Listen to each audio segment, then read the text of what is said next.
संसार मिथ्या ही है, केवल कृष्ण सत्य है। इसलिए उस सत्य स्वरूप परमात्मा की, सत्यम परम धीमहि, उस सत्य स्वरूप परमात्मा की शरण में हम सभी को चलना चाहिए। भगवान चित स्वरूप है, अर्थात प्रकाश स्वरूप है। ईश्वर का प्रकाश ही है, इसलिए हम देख रहे हैं। हमारे भीतर जो देखने की शक्ति है, उस शक्ति के रूप में परमात्मा ही तो बैठा है। वो शक्ति चली जाए तो आंखें तो होंगी पर दिखेगा कुछ नहीं, शक्ति नहीं है ना। किसी को पैरालाइसिस हो जाता है, हाथ नहीं हिलता, हाथ तो है पर हिलता नहीं है, मतलब उसके अंदर में जो शरीर को हिलाने डुलाने की शक्ति थी, वो शक्ति उस अंग की निकल कर चली गई। शक्ति गई तो हाथ तो है पर तुम्हारा है भैया, अब उठा लो, तुम अपने बल से उठा सको तो तुम अपना हाथ भी नहीं उठा सकते। इसलिए केवल भगवान में अपना समर्पण कर दो, इसी से हम जीव मात्र की भलाई है। किस बात का हम घमंड करें, किस बात का अहंकार करें। साहब, श्वास भी तो हमारे अधीन नहीं है ना। भगवान सबके भीतर प्रकाश के रूप में बैठे हैं। आप जो देख रहे हैं वो ईश्वर ही है। इसलिए सबको भगवान जानकर सेवा करने लग जाओ। यदि आप सबको भगवान जानकर सेवा करेंगे तो आपको भी, आपका भी कल्याण हो जाएगा। आप सबकी सेवा करो। एक किसान था, एक दिन उसके द्वार पर कोई संत आए, कहा भैया जा रहे हैं तीर्थ यात्रा पर, पैदल हूं, हर गांव में भिक्षा मांग कर खा लेता हूं, सो भैया आज की रात यहीं गुजारनी है तो तुम्हारे द्वार पर ही आज हम विश्राम करेंगे, तो भोजन की व्यवस्था करो। किसान बड़ा धार्मिक था, उसने बढ़िया संत के लिए कच्चा दे दिया, आटा इत्यादि। संत ने कच्चा ही मांगा, कहा लो। संत ने बना करके उसे भोग लगाकर किसान को प्रसाद देकर ग्रहण कर लिया। संत ने सोचा कि इसका अन्न खाए हैं, कुछ इसकी सदगति। देखो संत के पास क्या है देने के लिए, संत के पास देने के लिए एक ही चीज है, बोले ईश्वर तक पहुंचने का उपाय, ईश्वर तक पहुंचने का रास्ता संतों को पता है, सो वही रास्ता सबको बताते रहते हैं। किसी की समझ में आता है तो उस रास्ते पर चल के वो ईश्वर तक पहुंच जाते हैं, किसी की समझ में नहीं आता सो नहीं पहुंच पाते। संत ने कहा किसान से, भैया तुम रोज 1 घंटा कीर्तन किया करो। किसान ने कहा सरकार ये काम नहीं हो सकता, मैं किसान हूँ और बहुत काम रहता है, पत्नी बच्चों में किसानी में समय बिल्कुल नहीं मिलता कि मैं 1 घंटा कीर्तन करूँ। तो संत ने कहा कोई बात नहीं, तुम 1 घंटा कीर्तन नहीं कर सकते तो पास में कोई मंदिर हो तो नियम बनाओ और नियम से 1 बार ठाकुर जी का दर्शन करने मंदिर जाया करो। किसान बोला सरकार हम ये भी नहीं कर सकते, मंदिर थोड़ा 100-200 कदम पे दूर है, कई बार समय नहीं मिलता, भागना पड़ता है खेत की तरफ। अब संत बड़े चक्कर में पड़े, से क्या उपाय बताऊं। तो संत ने उसी से पूछा अच्छा ये बताओ तुम क्या कर सकते हो, जो भी करना नियम से करना, वो नियम तोड़ना मत। यदि तुम इस नियम से चलोगे तो तुम्हारी भी नैया पार हो जाएगी। तो किसान बोला मेरे बगल में घर के बाजू में एक कुम्हार रहता है, घड़ा बनाता है, आप कहो तो मैं उसका रोज दर्शन कर लिया करूंगा, ये नियम हो सकता। संत ने कहा ठीक है, तुम उस कुम्हार का दर्शन किया करो, नियम बनाओ कि कुम्हार का दर्शन किए बिना तुम भोजन नहीं करोगे, नियम बनाओ। और कुम्हार को इस भाव से देखोगे कि ये भगवान है, और देखकर राम राम जरूर कर लेना भैया, राम राम, और ठाकुर जी का दर्शन कर लेना, उनमें ही वो ईश्वर है ये सोचकर। भले तुम्हें शुरू शुरू में ऐसा लगेगा ये कुम्हार है, ये कुम्हार है, पर धीरे धीरे उसे कुम्हार ना कहकर उसे भगवान जानकर उसको दूर से प्रणाम कर लेना और देखे बिना ये नियम बनाओ कि भोजन नहीं करोगे। किसान बोला ये ठीक है, ये मेरे बगल में है, मैं रोज देख लिया करूंगा, कोई ज्यादा वक्त नहीं लगेगा। संत चले गए। अब वो किसान रोज कुम्हार को देखता और भोजन करता। पत्नी बोलती भोजन तैयार है, बोले अभी आता हूं देख कर। कुम्हार को जाकर देख लेता और भोजन करने बैठ जाता, फिर अपने काम करता। रोज का नियम था उसका। एक दिन उसने कुम्हार को देखा, सो कुम्हार नहीं था। तो कुम्हार की पत्नी से किसान ने कहा क्यों जी, तुम्हारे पति कहाँ हैं, कुम्हार भाई कहाँ हैं? बोले वो तो आज मिट्टी खोदने गए हैं। अच्छा, किसान मिट्टी खोदने गया। पत्नी बोली किसान की आओ भोजन ठंडा हो रहा है, भोजन कर लो। किसान बोला वो कुम्हार से मैंने आज राम राम नहीं की, भोजन नहीं कर सकता, अभी आता हूँ। तो कुम्हारिन से पूछा वो किस तरफ गया है? बोले फलाने खेत में मिट्टी खोदने गए हैं। तो वो किसान दौड़ा।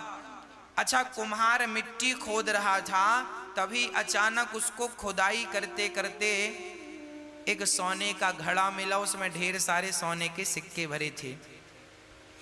अब कुम्हार को सोने का घड़ा मिल गया। अब उसने देखा कि हमें किसी ने देखा तो नहीं। तब तक दौड़ा दौड़ा किसान आ रहा था, और जैसे ही किसान आया तो कुम्हार को देख लिया, और कुम्हार को देखकर किसान वापस जाने लगा। राम राम भैया। कुम्हार को किसान भगवान के रूप में देखता था और राम राम रोज करता था, राम राम। वो किसान जाने लगा। अच्छा, कुम्हार को क्या लगा कि इसने देख लिया, तो कुम्हार ने आवाज लगाया भैया रुको। तो किसान ने कहा ना, रुकने की जरूरत नहीं है, हमने तो देख लिया। किसान तो ये कह रहा था कि हमने तुम्हें देख लिया, पर कुम्हार को लगा इसने सोने का घड़ा देख लिया। तो फिर आवाज लगाई कुम्हार ने, सुनो देख लिया है सो किसी से कहना मत, आधा तुम रख लो आधा हम रख लेते हैं। तो किसान रुका, बोली किसकी बात कर रहा है? किसान गया और जाकर देखा तो दोनों देख के दंग रह गए। ढेर सारा धन उन्हें जमीन के भीतर गड़ा हुआ मिल गया। दोनों ने आपस में बांटकर उस धन से साधु संतों की सेवा स्टार्ट करी। और उस किसान ने पूरी बात बताई कि एक संत को मैंने केवल एक दिन का भोजन कराया, उस भोजन कराने का फल यह है कि उन्होंने मुझे नियम में बांध दिया, और आज उस नियम में बंधने के कारण विधाता ने मेरी सारी दरिद्रता दूर कर दी, मेरा धन धान्य से घर भर दिया। एक बार किसी भूखे व्यक्ति को भोजन कराने का ये फल है कि देर सवेर ईश्वर तुम्हें धनवान बनाएंगे बनाएंगे बनाएंगे। आप एक नियम बनाओ कि रोज भगवान का कीर्तन करेंगे, रोज भगवान का नाम जपेंगे। बिना नाम जपे, बिना कीर्तन किए, बिना ईश्वर का दर्शन किए भोजन ग्रहण नहीं करेंगे। ये नियम, जो व्यक्ति नियम से चलता है उसे भगवत प्राप्ति निश्चित होती है। इसलिए नियम जरूरी है जीवन में। संयम और नियम, संयमी बनो, भोग और विलास से मन को हटाओ और ईश्वर के प्रेम के नियम में बंध जाओ। यही है आनंद।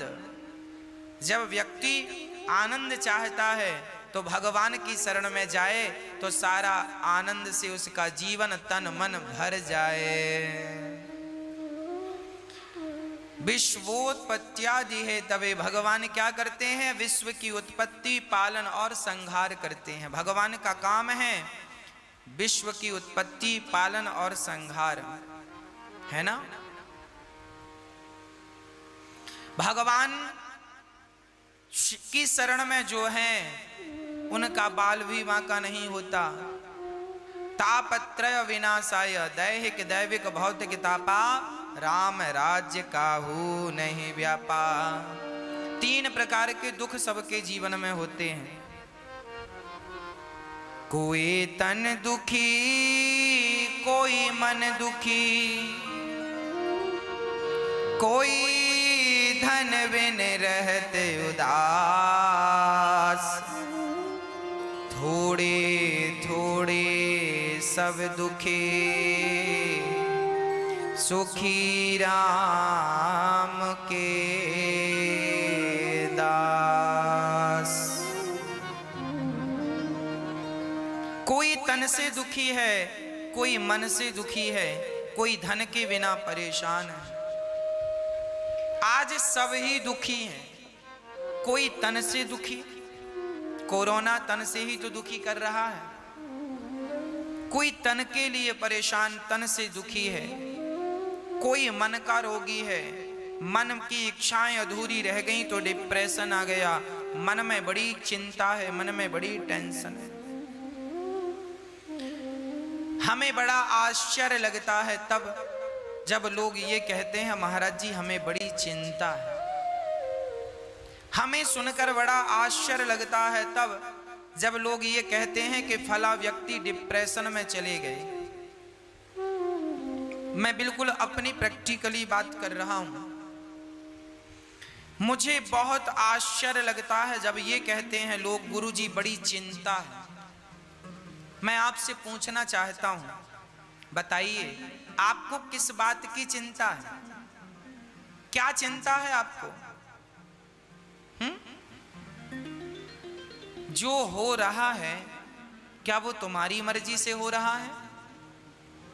नहीं, ईश्वर की मर्जी से हो रहा है। अच्छा, जो कल हुआ क्या वो तुम्हारी मर्जी से हुआ? वो भी ईश्वर की मर्जी से। और कल जो होगा वो भी किसकी मर्जी से? क्या तुम्हारी और हमारी? अरे वो भी विधाता की मर्जी से। जब उसी की मर्जी का हो रहा था, उसी की मर्जी का हो रहा है और उसी की मर्जी का होना है, तो तुम किस बात की चिंता कर रहे हो भैया? क्यों दुबले हो रहे हो चिंता कर करके?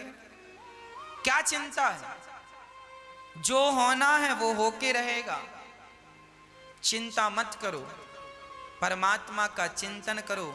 नेगेटिविटी मिटा दो। नेगेटिव जो सोच है आपकी, नकारात्मकता है, समाप्त कर दो। सदा पॉजिटिव रहा करो, सकारात्मक रहा करो। हम चिंता क्यों करें? क्या हमारे सोचने से, हमारे चिंता करने से क्या कोई समाधान निकलता है? यदि निकलता है तो हम चिंता करें। जो व्यक्ति चिंता कर रहा है इसका अर्थ यही है कि उसे विधाता पर, भगवान पर भरोसा नहीं है। यदि भरोसा होता तो आप चिंता ना करते, आप चिंतन करते। हे नाथ, होगा वही जो मेरे परमात्मा को, मेरे कृष्ण को मंजूर होगा। जो होना है होके रहेगा, तो आप समर्पण उनमें कर दो। क्यों चिंता कर रहे हो? सब बढ़िया होगा। आप तो केवल प्रसन्नता से ईश्वर का दर्शन करो, उनका नाम जपो, सब अच्छा होगा। होठों पे मुस्कान बनाए रखो। मैं आपसे निवेदन करूं, एक संकल्प हम सबको लेना चाहिए। सदा प्रसन्न रहने का संकल्प लेना चाहिए। सदा प्रसन्न रहो। सच्चिदानंद रूपाया, ईश्वर आनंद के स्वरूप हैं। एक बात बताओ, जो भक्त सदा मुस्कुराता रहता है, प्रसन्न रहता है, भगवान उस पर जल्दी प्रसन्न हो जाते हैं। एक मैया वृंदावन आई और ठाकुर जी लड्डू गोपाल जी खरीदने के लिए दुकान गई। तो लड्डू गोपाल जी की दुकान में जाकर दुकानदार से कहा, भैया वो वाले ठाकुर जी दो, वो वाले कृष्ण दो। दुकानदार ने कहा, वैसे ही तो ये हैं, इनको क्यों नहीं लेती हो मैया? तो मैया ने कहा, भैया वो वाले गोपाल जी की ना स्माइल ज्यादा है, वो ज्यादा मुस्कुरा रहे हैं, तो हमें वो अच्छे लग रहे हैं। आप भी मूर्तियां खरीदते हैं, आप भी जब गोपाल जी खरीदते हैं ना, तो एक बार उनकी मुस्कान पे जरूर नजर डालते हैं। जिन ठाकुर जी की मुस्कान ज्यादा होगी आप उन्हें ही पसंद करते हैं। जब भक्त को भगवान मुस्कुराता हुआ अच्छा लगता है तो भगवान भी कहते हैं कि मुझे भी मुस्कुराता हुआ भक्त बहुत अच्छा लगता है। जो सदा मुस्कुराता है वो ईश्वर की हर हाल में पूजा ही करता है। इसलिए डिप्रेशन चिंता छोड़कर ईश्वर के भरोसे रहकर सदा मुस्कुराइए, सदा प्रसन्न रहिए, सदा आनंद में रहिए। ये वक्त भी गुजर जाएगा, ये दुख का वक्त भी गुजर जाएगा। बस ईश्वर का चिंतन और होठों पे सदा मुस्कान बनी रहे। सदा मुस्कुराते रहा करो, सदा हंसते रहा करो। ये हंसने मुस्कुराने का मौका अभी मिला है, हंस लो, मुस्कुरा लो। पता नहीं अगले जन्म में हमें विधाता ने कुत्ता बिल्ली की योनि दे दी तो कुत्ते बिल्ली की योनि में तो हंसा मुस्कुराया नहीं जा सकता। गधा और बंदर बना दिया तो मुस्कुराया और हंसा नहीं जा सकता। ना जाने कौन सी अगली योनि मिल जाए और हम हंसने और मुस्कुराने के लिए तरस जाएं। अभी अवसर है, अभी मुस्कुरा कर ईश्वर का धन्यवाद करो तो आपकी गति बिगड़ेगी नहीं। और आप अभी से बंदर का मुंह बना के बैठेंगे तो अगले जन्म में भगवान बंदर ही बनाएंगे। कई लोग ना हम देखते हैं हंसते ही नहीं, बैठे हैं बंदर का मुंह बना के। एक सज्जन, उनको 1 महीने में 2 लाख रुपए का फायदा हो गया। पड़ोसियों ने कहा, किसी ने कहा क्यों, आप तो बड़े प्रसन्न होंगे, आपको तो 2 लाख का फायदा हुआ। उन्होंने कहा काहे की प्रसन्नता, हम तो बड़े दुखी हैं। बोले काय बात का दुख है। बोले हमारे पड़ोसी को 4 लाख का फायदा हो गया, हमें तो 2 का ही हुआ। लो फायदा हो गया फिर भी वो उदास हैं, फिर भी मुस्कुरा नहीं। ऐसों को भगवान बंदर ही बनाएंगे। जाओ गधा बना देंगे, तुम तो कभी हंसते नहीं थे। अरे भगवान ने ये मनुष्य का तन दिया है हंसने के लिए, खिलखिलाने के लिए, मुस्कुराने के लिए, और आप बस रोते ही रहते हैं टेंशन में, दिन रात टेंशन। भगवान जाने काहे की टेंशन है आपको। जो होगा वो होगा, उसे ना आप रोक सकते हैं ना मैं। होनी तो होके रहे, अनहोनी ना होए, और जाको राखे राम जी, मार सके ना कोई। हाँ जी, भगवान पे भरोसा हो, अटूट भरोसा हो, वो भरोसा हो जो टूटे ही ना। हम संसार के लोगों को देखते हैं, भरोसा वो बनाते हैं, थोड़ी सी मुसीबत आई तो भरोसा तोड़ देते हैं। थोड़ा सा संकट आया, संसार का व्यक्ति थोड़ा सा भी संकट बर्दाश्त नहीं कर पाता। संकट आया और उसका भरोसा टूटा, अरे भगवान की जितनी भक्ति की वर क्या मिला, लोग ये कह देते हैं। भगवान भी बहुत मुस्कुराते होंगे। वाह, एक रिक्शे वाले से एक व्यक्ति ने कहा, भैया स्टेशन जाओगे? रिक्शा वाला बोला चलेंगे साहब। कितना पैसा? रिक्शा वाला बोला 30 रुपए लगेगा।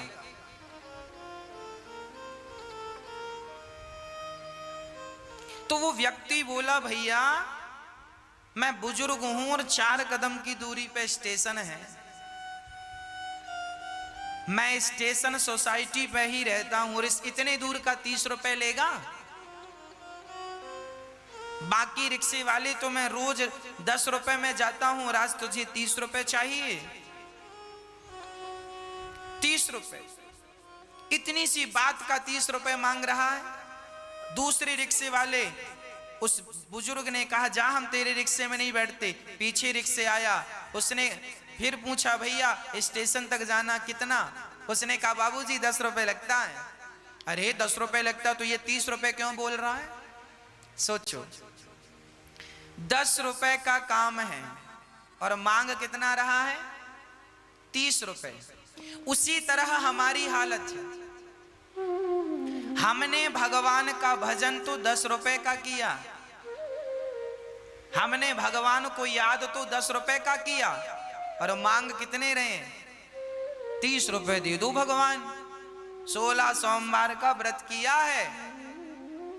अब 16 सोमवार के बदले मांगा क्या? बहू को बेटा ही होना चाहिए। भगवान शंकर जी बेटी ना हो। 2 बेटी ऑलरेडी हमने बड़ी श्रद्धा से पूजा किया, पूजा करी 10 रुपए की और बेटा मांग रही है 30 रुपए का।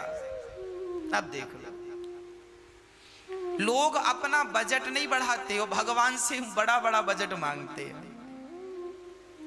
अरे भैया, आप भी भगवान से प्रेम ज्यादा करो, प्रेम ज्यादा करो, भक्ति ज्यादा करो। आप अपना बजट बढ़ाओ। जब प्रेम का, भक्ति का बजट बढ़ेगा तो आपको मांगने की जरूरत ही नहीं पड़ेगी। भगवान स्वयं बिना मांगे आपको देते रहेंगे। और भगवान तो सबके माता पिता हैं, उनसे कुछ मांगने की जरूरत नहीं पड़ती। वो सर्वांतर्यामी हैं, वो सब कुछ जानते हैं। आपके बिना कहे समझ लेते हैं कि आपको किस चीज की जरूरत है। आप सच्चा प्रेम कीजिए, भगवान आपको सब कुछ देंगे, है ना। सदा मुस्कुराइए, सदा ईश्वर का धन्यवाद कीजिए, शिकायत कभी ना कीजिए। क्या सुदामा जी के जीवन में शिकायत थी? गरीब थे, 4 दिन चूल्हा नहीं जलता था, परम उपासक थे सुदामा जी। सुदामा जी चाहते तो कह सकते थे, वाह कन्हैया, मैंने तेरा इतना भजन किया और तूने मुझे क्या दिया। पर नहीं, जिससे प्यार किया है ना, उससे शिकायत नहीं करूंगा, और वो भी प्यार भगवान से। कोई शिकायत नहीं। जहां प्रेम है वहां शिकायत नहीं है, और जहां शिकायत है वहां प्रेम नहीं है। इसलिए भगवान कहते हैं, राम ही केवल प्रेम प्यारा, मुझे केवल प्यार करो, मुझे पैसा हीरा मोती सोना चांदी मत दो, फूल फूल फल मुझे कुछ मत दो, दूध दही मुझे कुछ मत दो, पर मुझे केवल भक्त प्यार करे। भगवान प्रेम का भूखा है। अरे प्रेम करने से तो भगवान बिक जाते हैं। कोई खरीदना चाहे सो उसे खरीद ले। केवल प्रेम, राम ही केवल प्रेम प्यारा, जान ले जो जानने आ रहा। भगवान हमारा सारा दुख हर लेते हैं। कोई तन से दुखी है, भगवान की शरण में जाए सो तन अच्छा हो जाए।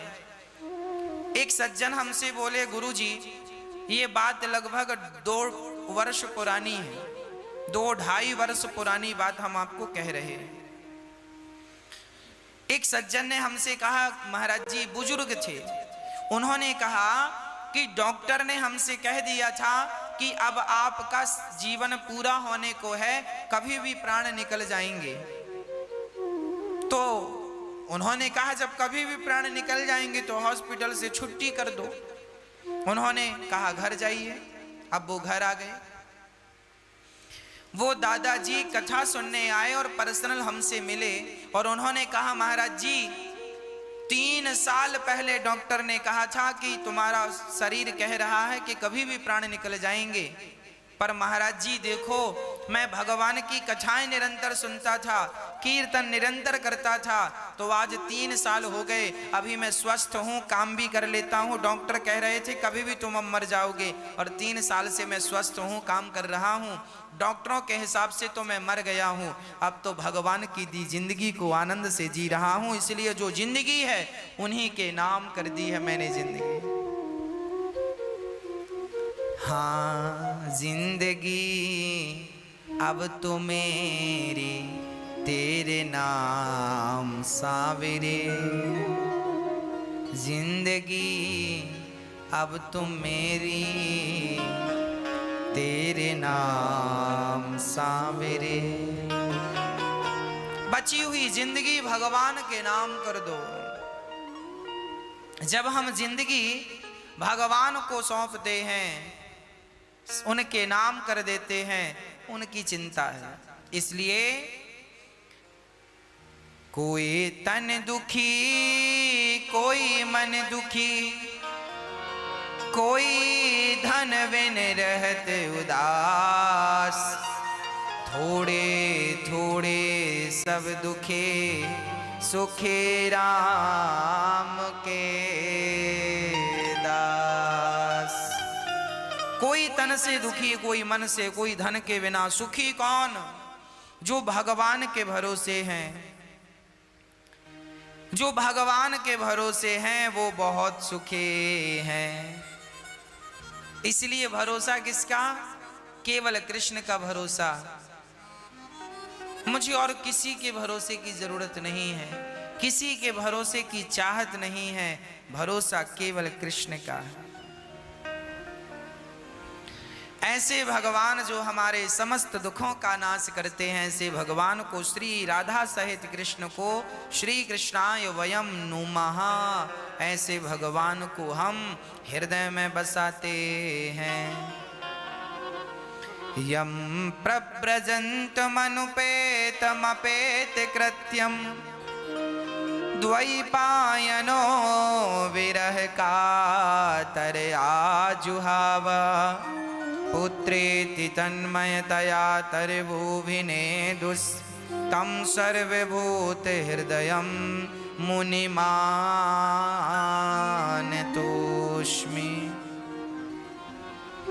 श्री सुखदेव भगवान का जन्म हुआ और जन्म लेते ही सुखदेव जी सन्यासी हो गए। ऐसे सुखदेव भगवान को नमस्कार करते हैं। 88,000 ऋषि बैठे हैं नैमिषारण्य में और 88,000 संतों के बीच में सूत जी आए तो सूत जी का खड़े होकर सारे संतों ने अभिवादन किया और सूत जी से कहा, महाराज हमें कथा सुनाओ। सूत जी ने कहा, आप हम सबका सम्मान खड़े होकर क्यों करते हैं?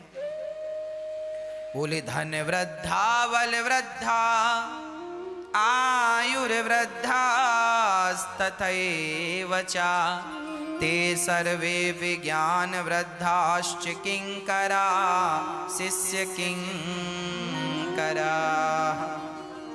कोई धन में बड़ा हो तो धनवान कहलाता है, बल में बड़ा हो तो बलवान कहलाता है, आयु में बड़ा हो तो आयुवान कहलाता है, पर जो ज्ञान में बड़े हैं वो सबसे बड़े माने जाते हैं। आपकी आयु 20 वर्ष की है और आप ज्ञान में सर्वश्रेष्ठ हैं, इसलिए आप पूजनीय हैं, आप वंदनीय हैं। आपको हम वंदन करते हैं, आपका स्वागत करते हैं।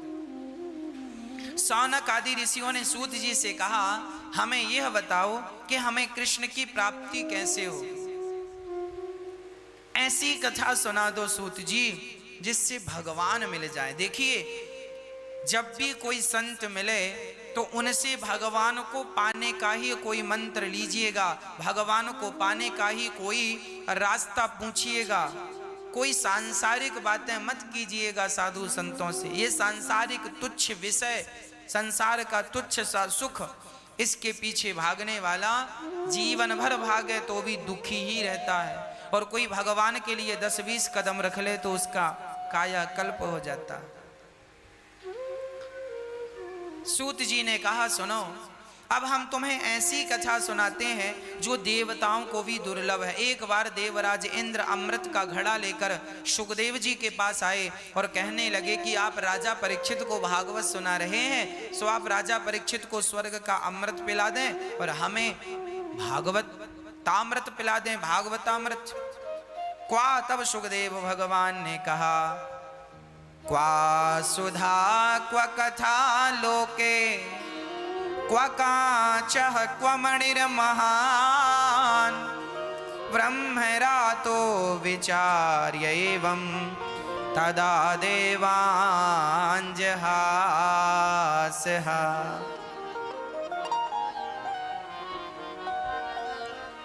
अच्छा, इंद्र ने बड़े बहाने से कहा।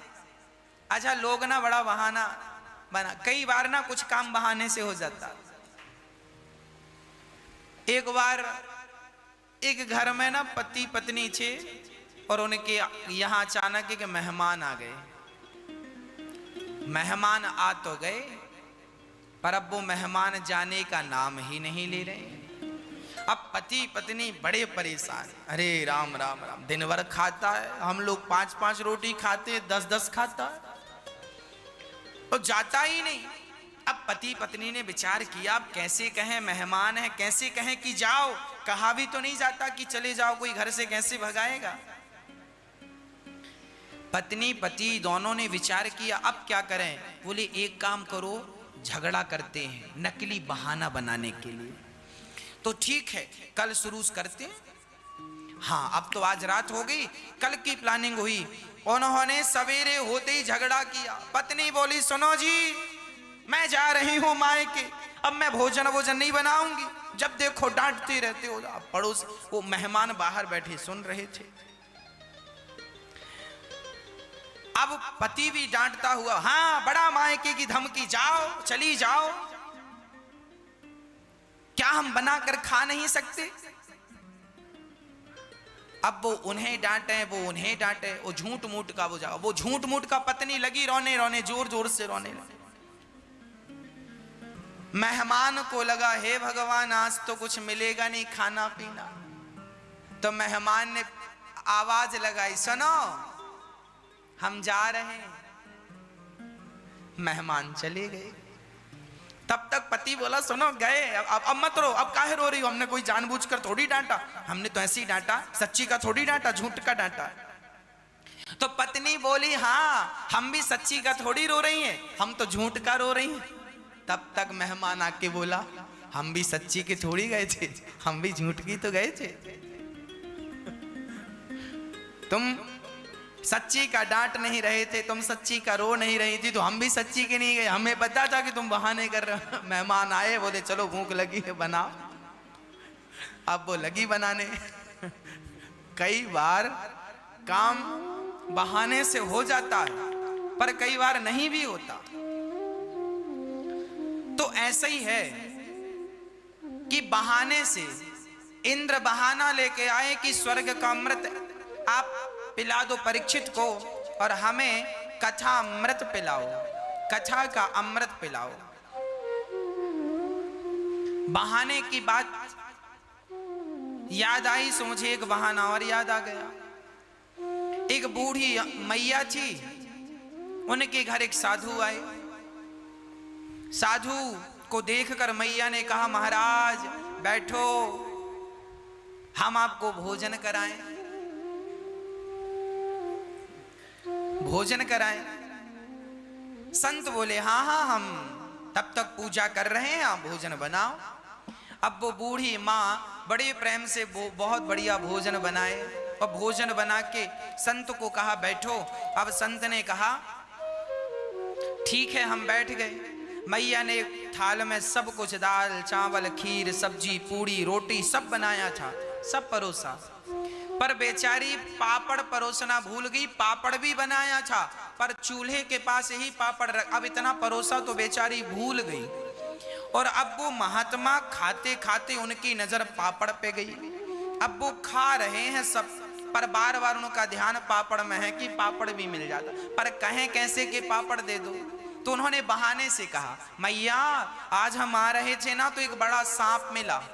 अच्छा कितना बड़ा सांप था? बोले ज्यादा बड़ा नहीं था, यहां से हमारी थाली से लेके वो पापड़ की थाली तक इतना बड़ा सांप था। अब मैया ने पलट अरे महाराज हम तो पापड़ देना भूल गए। हाँ हाँ मैया दे दो। अब उसने पापड़ दिया। इनका काम बहाने से बन गया पर उस बेचारी का काम बहाने से नहीं बना, मेहमान गए ही नहीं। इंद्र का भी काम बहाने से बन जाता पर ज्यादा ही अहंकार में कह दिया कि हम अदला बदली करने आए हैं। सुखदेव जी ने कहा ये व्यापार नहीं, ये तो प्यार की बात है। हाँ यदि प्रेम है तो प्रेम से सब मिल जाएगा और प्रेम नहीं है तो बिना प्रेम के क्या मिलेगा। इंद्र से कहा तुम प्रेमी बनकर आते तो हम सुखदेव जी कह रहे हैं हम तुम्हें सुना देते कथा, पर तुम सौदागर बनकर आए हो। ये कथा प्रेमियों की तो है पर ये कथा सौदागरों की नहीं है। इंद्र को वहां कथा नहीं सुनाई गई। जब 7 दिन में कथा सुनकर परीक्षित का उद्धार हो गया तब तराजू बांधी एक पलड़े पर इंद्र ने भागवत जी को रखकर दूसरे पलड़े पर स्वर्ग के सुखों को रखकर तौल कर देखा तो भागवत का पलड़ा सबसे भारी था। भागवत जी का पलड़ा सबसे भारी था। इंद्र अहंकारवश हाथ जोड़कर बोले, प्रभु क्या हमसे कोई अपराध हो गया? तब भागवत से भगवान प्रकट होकर बोले, इंद्र हम कोई सामान्य पोथी नहीं है, कृष्ण ही भागवत हैं और भागवत ही कृष्ण है। इंद्र का अहंकार नष्ट हुआ और इंद्र भगवान की शरण में गए। तब से उन्हें पता चला कि स्वर्ग के सुख से भी बड़ा सुख भागवत का सुख है। आप जो भागवत सुन रहे हैं, यह भागवत सुनने का जो सुख है, ये स्वर्ग से भी श्रेष्ठ है। स्वर्ग का अमृत कोई पी ले तो स्वर्ग मिलेगा, पर भागवत की कथा का अमृत कोई कथा अमृत कोई पी ले तो उसे स्वर्ग नहीं, भगवान का धाम प्राप्त होगा, गोलोक धाम, बैकुंठ धाम। स्वर्ग से बैकुंठ श्रेष्ठ है। तो भगवान मिल जाते हैं कब? जब भक्त के हृदय में प्रेम होता है तब। इंद्र के अंदर भी प्रेम होता तो भगवान मिल जाते, पर प्रेम नहीं था सो नहीं मिले। इसलिए तो गोपियां कहती हैं, ये तो प्रेम की बात है उद्धव, बंदगी तेरे बस की नहीं है ना?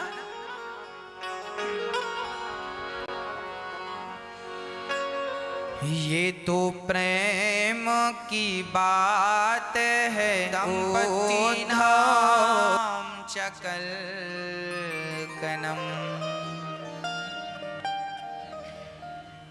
घर में नई नई बहुओं की चल रही है।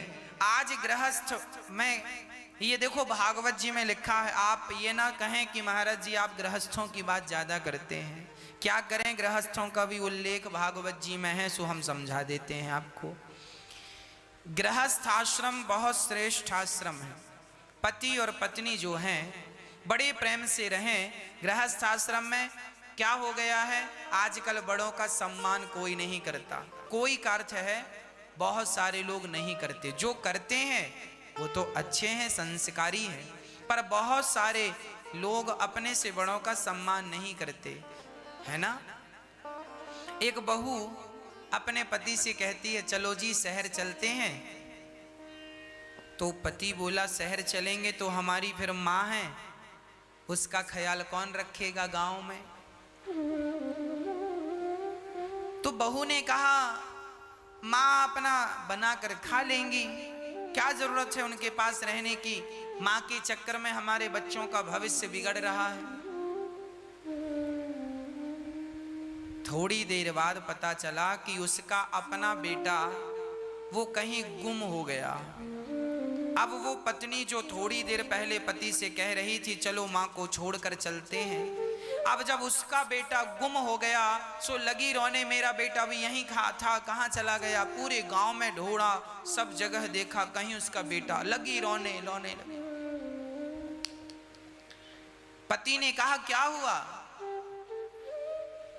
बोली कि मैं अपने बेटे के बिना नहीं रह सकती, मेरा बेटा कहाँ चला गया, मेरा लाल कहाँ चला गया? थोड़ी देर बाद उसका बेटा आ गया। तब उस पति ने कहा, सुनो, तुम्हारा बेटा कहीं गया नहीं था, मैंने ही तुम्हारे बेटे को छिपा दिया था, अपने मित्र के घर भेज दिया था। तुम अपने बेटे के लिए इतना तड़प गई, 2 घंटे में ही तुम्हारा हाल बेहाल हो गया।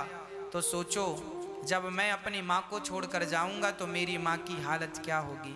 यदि तुम अपने बेटे से प्यार करती हो तो मेरी माँ भी तो मेरे से प्यार करती है। यदि तुम अपने बेटे के बिना नहीं रह सकती हो तो मेरी माँ भला मेरे बिना कैसी रहेगी? ये तो सोचो।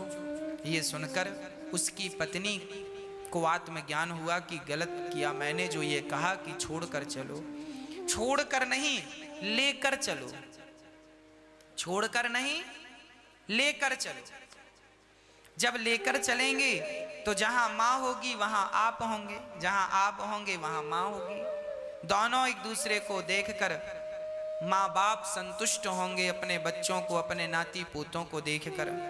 हाँ, उनकी जीवन की आखिरी लीला, जब घर में सब आनंद होता है ना, तो मरने में भी अच्छा लगता है कि चलो सब हो गया, अब तो बुढ़ापा है, अब मर रहे हैं, बेटा बच्चों तुम खुश रहना, हमारा जीवन पूरा। और बच्चे आपस में झगड़ा करें, ध्यान ना रखें, विवाद हो, तो फिर जो व्यक्ति मरता है उसको लगता है मेरे मरने के पहले मैंने ये झगड़ा सुलझा क्यों नहीं दिया, उसकी मृत्यु भी फिर दुखद ही हो जाती है। इसलिए गृहस्थ आश्रमों में रहने वाले लोगों को ध्यान रखना चाहिए किसी प्रकार से घर परिवार में कोई बात और विवाद ना हो, हर विवाद से बचना चाहिए। भाई से भाई का विवाद ना हो, पति से पत्नी का झगड़ा ना हो, माँ सास बहू का कोई विवाद ना हो, देवरानी से जेठानी का कोई विवाद ना हो। बड़े प्रेम से घर में रहकर जीवन को आनंद पूर्वक जीना चाहिए। पर शास्त्र में लिखा है तरुणी प्रभुता गे, घर में नई नई बहुओं की चलती है। एक जगह तो मैंने सुना कि सारी बहुएं तो बहुत अच्छी हैं, पर कुछ बहुओं के बारे में मैंने सुना कि एक बहू आई, अपने शादी होके विदा होके मायके से पहली बार आई ससुराल, उसी दिन जिस दिन उसके पांव घर में पड़े उसी दिन उसने अपने पति को अपनी सास से अलग कर दिया। उसी दिन घर का बंटवारा कर दिया, बोले हम रहेंगे नहीं, हमें अलग रखो। उसी दिन वो अपने पति को लेकर चली गई, उसी दिन जिस दिन वो ससुराल है। ऐसा भी मैंने सुना है कि कुछ लोग ऐसे हैं जिस दिन आते हैं उसी दिन तोड़ फोड़ चालू हो जाती है। तो भगवान ऐसी बहुओं से बचाएं जो आती तोड़ फोड़ करें। सच्ची बहू तो वो है, अच्छी बहू तो वो है जो तोड़ने ना आए बल्कि जोड़ने आए। तोड़ने वाली कैंची और तलवार होती है, जोड़ने वाले सुई होती है। एक दर्जी था, वो कैंची से कपड़ा काटता और कैंची पांव के नीचे दबाता और सुई से बटन लगाता और सुई को पगड़ी में सजाता। एक छोटे से बच्चे ने बहुत देर तक ये दृश्य देखा और कहा, बाबा आप अपने कैंची को पांव के नीचे रखते हैं, सुई को पगड़ी के ऊपर, ऐसा क्यों? तब उस दर्जी ने कहा, बेटा ये कैंची काटने का काम करती है, तोड़ने का काम करती है, इसलिए हम इसे पांव के नीचे दबाते हैं, और सुई सदा जोड़ने का काम करती है, इसीलिए अपने पगड़ी पे अपने माथे पे सजाते हैं। बस जो जोड़ने वाला होता है वो माथे पे पलकों पे बिठाने लायक होता है। जो जोड़ने वाला है पलकों पे बिठाने के लायक है, जो तोड़ने वाला है वो पांव में ही दबाने के लायक है। इसलिए बहुत समझदारी से गृहस्थ आश्रम को चलाया जाए, अपनी विवेक क्षमता से चलाया जाए, सात्विक बुद्धि से चलाया जाए। आनंद इसी में है। अरे जीवन आनंद से जियोगे, मजा आएगा जीने का, और यूं भागते रहोगे लड़ते झगड़ते, इसमें कोई स्वाद नहीं है। पूरी जिंदगी नरक हो जाती है। नारद जी कहते हैं तरुणी प्रभुता गे है शाल को बुद्धिदायक। आजकल सलाह लोग अपने माता पिता से नहीं लेते, आजकल साले साहब से सलाह लेते हैं। और शास्त्र कहते हैं दीवार बिगाड़े आरो और घर बिगाड़े सारो। दीवार में ज्यादा आलमारी काट लोगे तो दीवार कमजोर पड़ जाएगी, और घर में ज्यादा साले साहब का इंटरफेयर रहेगा तो घर भी कमजोर पड़ जाएगा। इसलिए सालों से सावधान। धृतराष्ट्र ने भी एक साला घर पे ही रखा था। क्या नाम था साले का? शकुनी। धृतराष्ट्र ने साले को घर में रखा तो साले ने, मामा जी ने सत्यानाश कर दिया, है ना।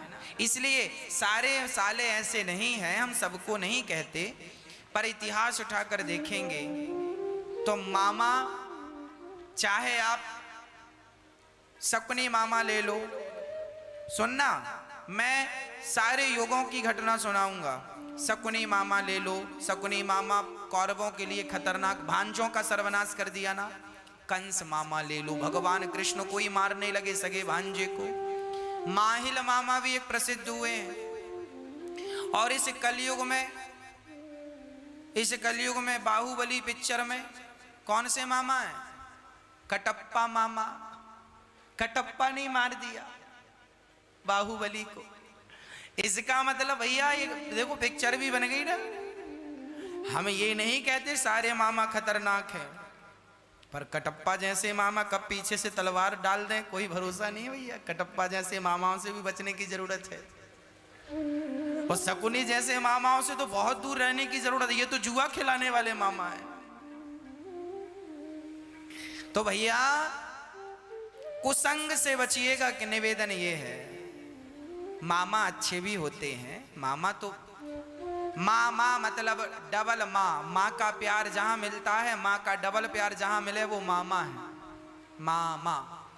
पर जीवन में हमेशा गुरुजनों से, माता पिता से सलाह लेनी चाहिए। ये शास्त्रों का वचन है, उस पर आप अमल करें तो अच्छा है। नारद जी कहते हैं आज घर में झगड़ा चल रहा है, मैं तीर्थों में गया शांति नहीं, तब मैं वृंदावन चला गया। नारद जी कह रहे हैं, नारद जी बोले मैं सारे वृंदावन देखा, वहां मुझे एक यमुना के तट पर एक सुंदर सी कन्या बैठी थी, बूढ़े बूढ़े दो पुरुष लेटे थे। मैंने देखा पुरुष लेटे हैं, मैंने पूछा देवी तुम कौन हो? उस स्त्री ने अपना पता बताया, अहम भक्ति ऋतिख्याता इमऊ में तनयौ मतऊ ज्ञान वैराग्य नामानऊ काल योगे न जर्जरऊ। महाराज मेरा नाम भक्ति है। अच्छा भक्ति हो तुम? हाँ। अच्छा भक्ति हो तो ये बताओ ये तुम उदास क्यों हो? महाराज जब से कलयुग आया है ना, तब से हमारे ये बच्चे बूढ़े हो गए हैं, ज्ञान और वैराग्य। अच्छा बूढ़े हो गए क्यों? क्योंकि कलयुग आ गया। नारद जी बोले हम अभी दूर करते हैं। गीता सुनाई, वेद पुराण सुनाए, पर ज्ञान वैराग्य और भक्ति का दुख बिल्कुल दूर नहीं हुआ। तब नारद जी ने भगवान से प्रार्थना की, प्रभु इनका दुख कैसे दूर होगा? देवी तुम कहाँ से हो? उत्पन्ना द्रवणे साहम वृद्धिम कर्णाटके गता क्वचित क्वचिन महाराष्ट्रे गुर्जरे जीर्णताम गतः। मैं द्रवण देश में उत्पन्न भई, कर्नाटक में पली बढ़ी, और महाराष्ट्र में मुझे कहीं कहीं सम्मान मिला, गुजरात में तो मैं बुढ़ी हो गई। भक्ति महारानी हृदय में उत्पन्न होती है, कानों से कथा सुनने से भक्ति बड़ी होती है, और भजन के बिना समय व्यतीत हो जाए तो भक्ति महारानी बूढ़ी हो जाती है ना।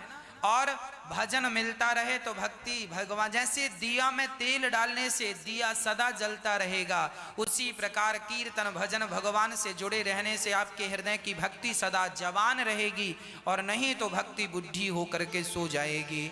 लोगों के अंदर भक्ति है पर बूढ़ी भई पड़ी है।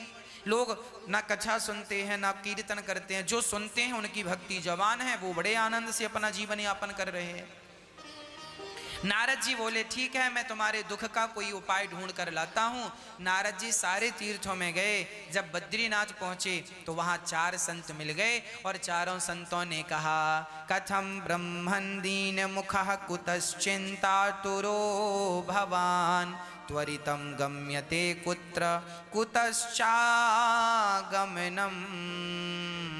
तव। बताइए आपके आने का उद्देश्य क्या है? नारद जी ने कहा सनकादियों से, महाराज भक्ति ज्ञान वैराग्य मूर्छित हैं, बताओ उनका दुख कैसे दूर होगा? सनकादियों ने कहा ये सनकादि ब्रह्मा जी के पुत्र हैं, कहा कि आप उन्हें भागवत की कथा सुनाओ। अच्छा भागवत कथा सुनाएंगे तो दुख दूर कम होगा, दुख दूर होगा? हाँ। नारद जी ने कहा मैंने गीता सुनाई, मैंने वेद और पुराण सुना दिए, तो क्या भागवत सुनाना जरूरी है? संतों ने कहा वेद पुराण और गीता ये सब इन्हीं का सार सार भागवत जी में है। सर्व वेदेतिहासानां सारम सारम समुद्धृतम, सबका सार भागवत में है। जैसे दूध में घी तो है, पर घी को आप निकाल कर और उसे खाएं तो दूध से ज्यादा शक्तिशाली घी है। दूध से पूड़ी नहीं बनती पर घी से पूड़ी बन जाती है, जबकि दूध से ही घी निकलता है। उसी तरह जैसे दूध से निकला घी दूध से ज्यादा शक्तिशाली है, उसी प्रकार ग्रंथों से वेद पुराणों से निकली भागवत उन सबसे ज्यादा शक्तिशाली हैं। भागवत श्रवण करने वाले का निश्चित उद्धार होता है, निश्चित कल्याण होता है। कोई कितना भी बड़ा पापी भागवत सुने उसका निश्चित कल्याण होगा। ये मानवः पाप कृतस्तु सर्वदा सदा दुराचाररता विमार्गिगाः क्रोधाग्निदग्धः कुटिलाश्च कामिनः सप्ताहयज्ञेन कलौ पुनन्ति ते। कितना भी बड़ा पापी हो भागवत से मुक्ति होगी। तब कहा ठीक है। तो हरिद्वार में सनकादियों की 4 आसन लगाई गई और कथा स्टार्ट हुई। सदा सेव्या श्रीमद्भागवते कथा यस्याः श्रवण मात्रेण हरिश्चित्तं समाश्रये। भागवत कितनी बार सुननी चाहिए? बार बार सुननी चाहिए। जीवन में भागवत 1 बार नहीं, 2 बार नहीं, बार बार सुनते रहो। जितनी बार सुनेंगे उतनी बार आपका कुछ नयापन लगेगा, उतनी बार आप सुन के अपने हृदय को पावन करेंगे, पवित्र करेंगे। नारद जी की बात, सनकादियों की कथा सुनकर भक्ति महारानी प्रकट हो गई। महाराज मेरा सारा दुख दूर हो गया भागवत सुन करके। नारद जी दंग रह गए, भागवत से दूर हो गया। ताता थैया करके नाचने लगी। अच्छा, और कीर्तन करने लगी। भक्ति सुतौ तौ तरुणौ गृहीत्वा प्रेमई के रूपा सहसा विरासीत। श्री कृष्ण गोविंद हरे मुरारी नाथेति नामानि मुहुर्वदन्ति। श्री कृष्ण गोविंद हरे मुरारी हे नाथ नारायण वासुदेव। बोलो श्री कृष्ण गोविंद हरे मुरारी हे नाथ नारायण वासुदेव। श्री कृष्ण गोविंद हरे मुरारी हे नाथ नारायण वासुदेव। ये कीर्तन भक्ति महारानी का बनाया हुआ कीर्तन है। ये कीर्तन जब कोई करता है ना तो भक्ति महारानी बड़ी प्रसन्न होती है। इसलिए हमें रोज चलते फिरते उठते बैठते खाते पीते सोते जागते बस कहना चाहिए श्री कृष्ण गोविंद हरे मुरारी हे नाथ नारायण वासुदेव। है ना? हाँ, भगवान का नाम जपोगे कल्याण होगा। शायद आपने जाना नहीं कि भगवान के नाम की महिमा कितनी है। इसलिए हो कृष्ण प्यारे को तूने नहीं जाना रे। कृष्ण प्यारे को तूने नहीं जाना रे। रहा दुनिया में हरदम दीवाना रे। कृष्ण प्यारे को, ओ कृष्ण प्यारे को, ओ कृष्ण प्यारे को तूने नहीं जाना रे। कृष्ण प्यारे को तूने नहीं जाना रे। रहा दुनिया में हरदम दीवाना रे। रहा दुनिया में हरदम दीवाना रे। कृष्ण प्यारे को तूने नहीं जाना रे। कृष्ण प्यारे को तूने नहीं जाना रे। रहा दुनिया में हरदम दीवाना रे। रहा दुनिया में हरदम दीवाना रे। कृष्ण प्यारे को तूने नहीं जाना रे। कृष्ण प्यारे को तूने नहीं जाना रे। रहा दुनिया में हरदम दीवाना रे। रहा दुनिया में हरदम दीवाना रे। झूठ कपट व अभिमान से किया सवेरा शाम और एक बार भी प्रेम प्रेम से लिया न हरि का नाम। वो इसमें करता है, इसमें करता है, इसमें करता है लाखों बहाना रे, इसमें करता है लाखों बहाना रे।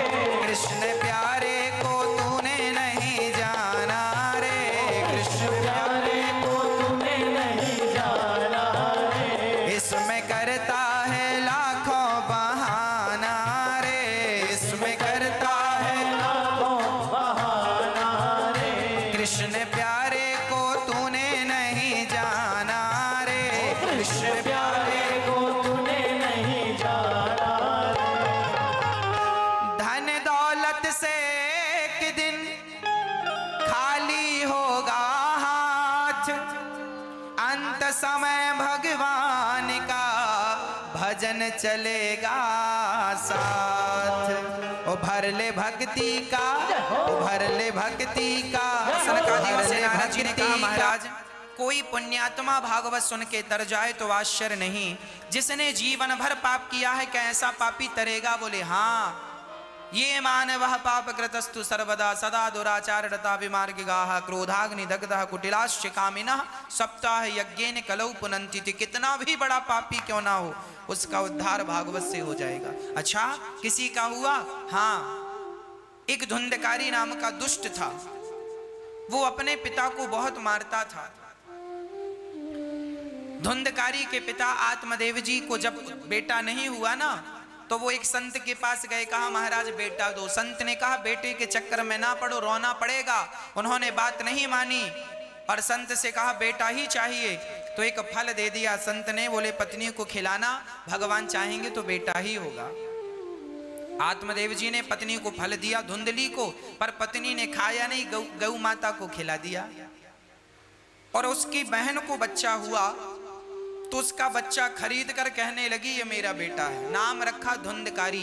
गाय ने फल खाया तो गाय को भी एक सुंदर बच्चा हुआ, नाम रखा गौकर्ण। गौकर्णः पंडितो ज्ञानी धुंधकारी महाखला। दुष्ट बना धुंधकारी और बड़े ज्ञानी बने गौकर्ण जी, बड़े उत्तम कोटि के ज्ञानी गौकर्ण जी महाराज बन गए। भक्तों, हुआ यही कि श्री आत्मदेव जी को एक दिन धुंधकारी ने बहुत मार लगाई लाठियों से, पैसे दो पैसे दो। जीवन भर माँ बाप बच्चों को पैसा देते हैं, जीवन भर सारी संपत्ति देते हैं, और फिर भी बच्चे माँ बाप से कहते हैं तुमने हमारे लिए क्या किया, क्या किया तुमने हमारे लिए? बेटा, तुम्हारी जिह्वा पर कीड़े क्यों नहीं पड़ गए उस टाइम जब तुम अपने माँ बाप से ये कह रहे थे कि तुमने हमारे लिए क्या किया? अरे माँ बाप से ये प्रश्न करने वाले तुम कौन होते हो? क्या तुम्हें जन्म दे दिया, क्या यही कम है? क्या इसी का तुम ऋण चुका सकते हो जो माँ बाप से कह रहे हो कि तुमने हमें क्या दिया? अरे उन्होंने जन्म दे दिया, पढ़ा लिखा कर खड़ा कर दिया, अब क्या चाहिए? उनकी जान लोगे क्या? माँ बाप भगवान होते हैं। एक कुंडली के नाम के भक्त थे, इनके माता पिता तीर्थ यात्रा में गए। कुंडली के एक ही बेटा था अपने माँ बाप का। माँ बाप बहुत प्यार करते थे, मेरा कुंडलीक मेरा कुंडलीक मेरा कुंडलीक बेटा है, बहुत प्यार करते थे। एक दिन माँ बाप ने बढ़िया सी लड़की देखकर अपने बेटे का विवाह कर दिया। कुंडलीक की दुल्हन आई तो अब दुल्हन को पाकर कुंडलीक दुल्हन के पक्ष में हो गया और माता पिता की सेवा करना बिल्कुल भूल गया। माँ बाप की तरफ देखता भी नहीं। माँ बाप बड़े दुखी रहने लगे। राम राम, जब से दुल्हन आई अब हमारा बेटा तो हमें पानी को भी नहीं पूछता। पत्नी से पूछ लेता है कि माँ बाप ने भोजन कर लिया। अरे पत्नी क्यों पूछे माँ बाप ने भोजन कर लिया कि नहीं? तुम क्यों नहीं पूछते हो अपनी माँ से, माँ तुमने खा लिया, माँ कोई तकलीफ तो नहीं है? तुम पूछो ना, लोगों के भरोसे माँ बाप की सेवा कब तक करोगे?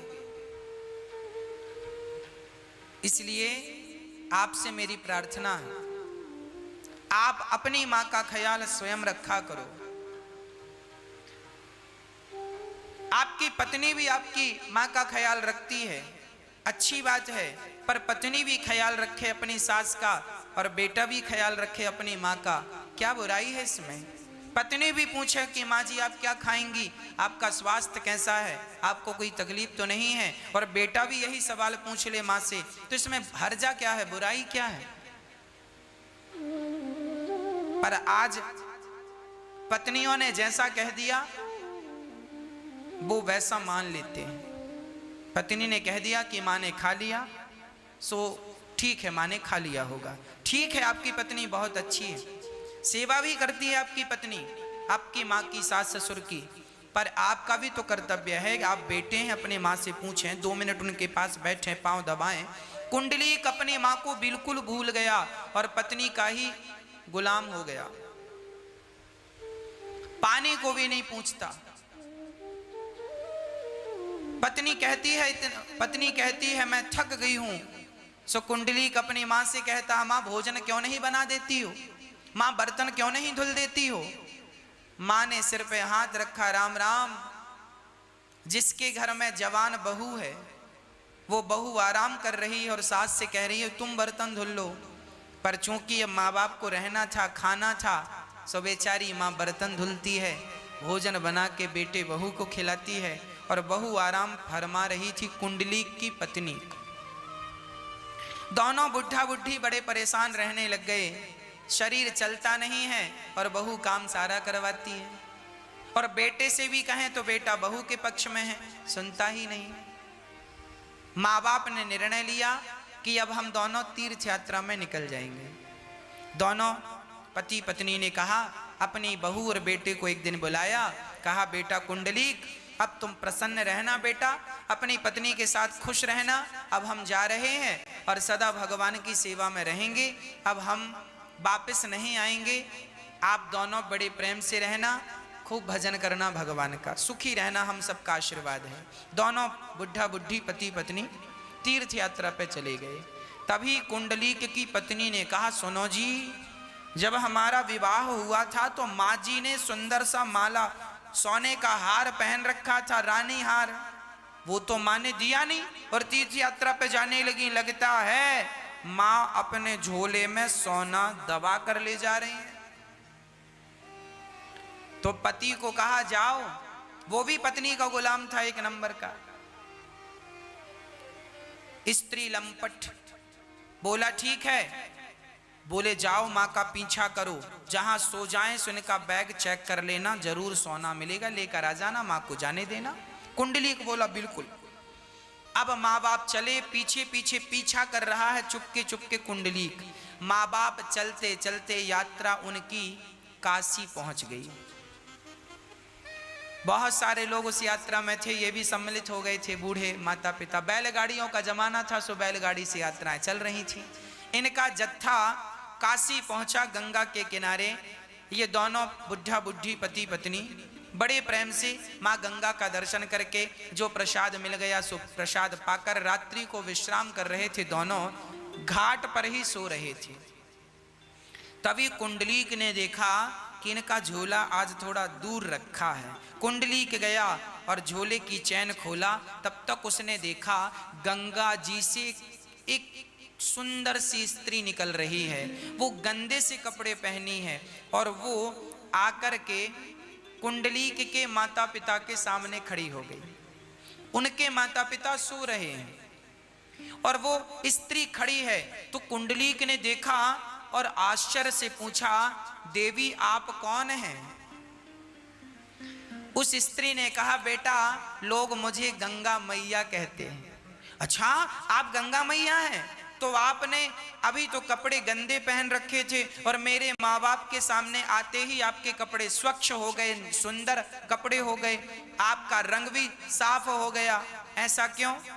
तब गंगा मैया ने कहा, बेटा जब से तुम यहाँ आए हो ना, तब से मैं गंदी हो गई हूँ, और तुम्हारे धर्मात्मा माता पिता जो कि भगवान से अत्यधिक प्यार करते हैं।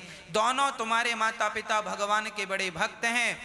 जब भक्तों का दर्शन मैं करती हूँ तो मेरे भी पाप धुल जाते हैं। और तुम जैसा बेटा जो अपने माँ बाप पर संदेह करता है, सेवा नहीं कर रहे हो, तुम माँ बाप पर संदेह कर रहे हो। तुम जैसे नालायक बेटा जब गंगा में पांव रखते हैं तो तुम जैसों का स्पर्श करते ही मैं गंदी हो जाती हूँ, और जब भक्त का दर्शन करती हूँ सो मैं पवित्र हो जाती हूँ। सो तुम्हारे माँ बाप का दर्शन करके मैं पवित्र हो गई। ये सुनकर तो कुंडलीक की आंखों से आंसू नहीं रुक रहे थे। हे विधाता, कितना बड़ा अपराध हो गया। मैंने अपनी माँ के ऊपर संदेह किया। मैं एक पत्नी के कहने पर, अपनी स्त्री के कहने पर अपनी माँ, जन्म देने वाली माँ को भुला दिया। हे विधाता, हमसे अपराध हो गया, हमसे गलती हो गई। माँ के चरणों में कुंडली के गिर गया और बोला गंगा मैया से, माँ मैंने जो पाप किए हैं बताइए उन पापों का प्रायश्चित क्या है? क्या मैं गंगा में डूब के मर जाऊं? गंगा ने कहा मरने से प्रायश्चित नहीं होगा, तू अपने माँ बाप की सेवा करेगा तो माँ बाप की सेवा मात्र से तेरे जीवन के सारे पाप धुल जाएंगे।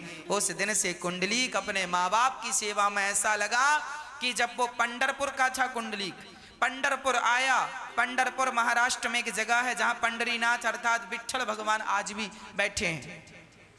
वो कुंडलीक गया और अपने माँ बाप की सेवा करने लगा, और ऐसी सेवा की माँ बाप की कि माँ बाप की सेवा से प्रसन्न होकर एक दिन भगवान कृष्ण आए और कमर में हाथ रख के खड़े हो गए और कहा कुंडलीक, मैं भगवान कृष्ण हूँ। तुमने माँ बाप की ऐसी सेवा की कि आज तुम्हारा दर्शन करने का मेरा मन है। और सुनो, रुक्मणी जी भी आई हैं। रुक्मणी जी भी थी और भगवान कृष्ण भी थे, दोनों खड़े हो गए। कुंडलीक ने कहा प्रभु आप अंदर आ जाओ तो मैं दर्शन कर लूं।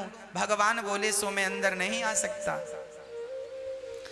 तो अभी मैं माँ की सेवा कर रहा हूं। कुंडलीक ने माँ की सेवा में इतना मस्त हुआ कि भगवान आए तो भगवान से कहता है मैं आपका दर्शन भी बाद में करूंगा, पहले माँ की सेवा। भगवान बोले तब तक मैं क्या करूं? तो कुंडलीक ने एक ईंट, उसका कच्चा घर था, वहां ईंट पड़ी थी, सो ईंट उठा के फेंक दिया। बोले प्रभु तब तक आप इसमें खड़े हो जाओ, मैं अभी आता हूं। कुंडलीक ने माँ बाप को सुलाकर उनके चरणों की सेवा की, और जब बाहर आए तो भगवान कृष्ण और रुक्मणी जी खड़ी थी, चरणों में कुंडली के गिर गई। प्रभु मुझे दर्शन देकर आपने मुझे कृतार्थ कर दिया। कुंडलीक ने कहा अभागे हैं वो लोग जो अपनी माँ की सेवा नहीं करते। अरे माँ बाप की सेवा से देखो भगवान के दर पे जाना नहीं पड़ा, भगवान खुद चल करके आ गए। भगवान ने कहा बेटा कुंडलीक, मैं तुम्हारी सेवा से, माता पिता की सेवा से अत्यधिक प्रसन्न हूं, बोलो तुम्हें क्या चाहिए? कुंडलीक ने कहा सरकार आप बस यूं ही खड़े रहकर कलयुग के भक्तों का पाप हरते रहिए, उन्हें सद्बुद्धि देते रहिए, उनका कल्याण करते रहिए, हमारे और आपके लिए खड़े रहिए। तब से भगवान कुंडलीक के कहने पर आज भी पंढरपुर में पंढरीनाथ कमर में हाथ रख के विठ्ठल भगवान आज भी खड़े हैं। बोलिए विठ्ठल भगवान की, पंढरीनाथ भगवान की।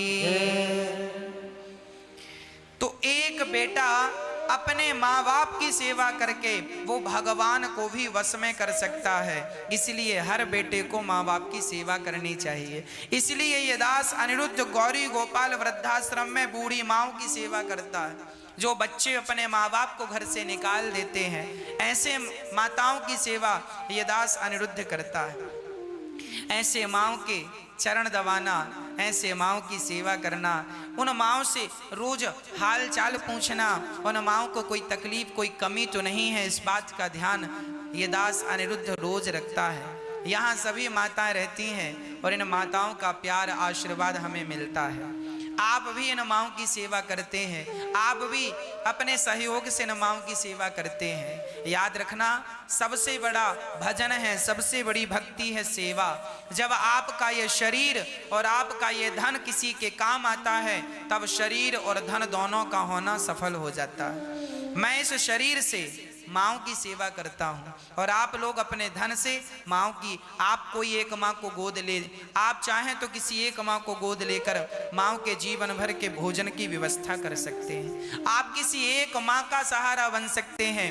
यहाँ गौरी गोपाल वृद्धाश्रम में माताएं रहती हैं, पूरा आश्रम माताओं से पैक हो गया है। एक दूसरा आश्रम भी बनाने की जरूरत है, दूसरा आश्रम बनाने की जरूरत है, दूसरा आश्रम बनाने की जरूरत है, जहां पर माताएं रहेंगी और उनके 1000 माताएं आनंद के साथ रहें। ऐसा गौरी गोपाल वृद्धाश्रम दूसरा बनने जा रहा है, जहां पर आप एक कमरे की छत का सहयोग कर सकते हैं। गौरी गोपाल वृद्धाश्रम में आप एक कमरे की छत बनवाकर वृद्ध माओं को समर्पित कर सकते हैं। आपकी दी हुई छाया में मेरी माताएं रहेंगी, मेरी बूढ़ी माताएं रहेंगी। ऐसा आप एक माँ के लिए छत का सहयोग या माओं के लिए कमरा बनवा करके आप कमरे समर्पित कर सकते हैं, एक कमरा। और आप किसी एक माँ को जीवन भर भोजन की व्यवस्था कर सकते हैं। 1000 माताओं के रहने की, खाने की माताएं लगभग नित्य आ रही हैं भक्तों। अभी तो कोरोना काल में अभी साधन बंद हैं, ट्रेन इत्यादि, और नहीं आना है, सबने लॉकडाउन लगा रखा है सरकारों ने, तो माताएं अभी तो नहीं आ रही हैं। पर जितनी माताएं हैं उनकी सेवा चल रही है। कुछ कुछ माताएं आती हैं, उनको रखा जाता है। हाँ, और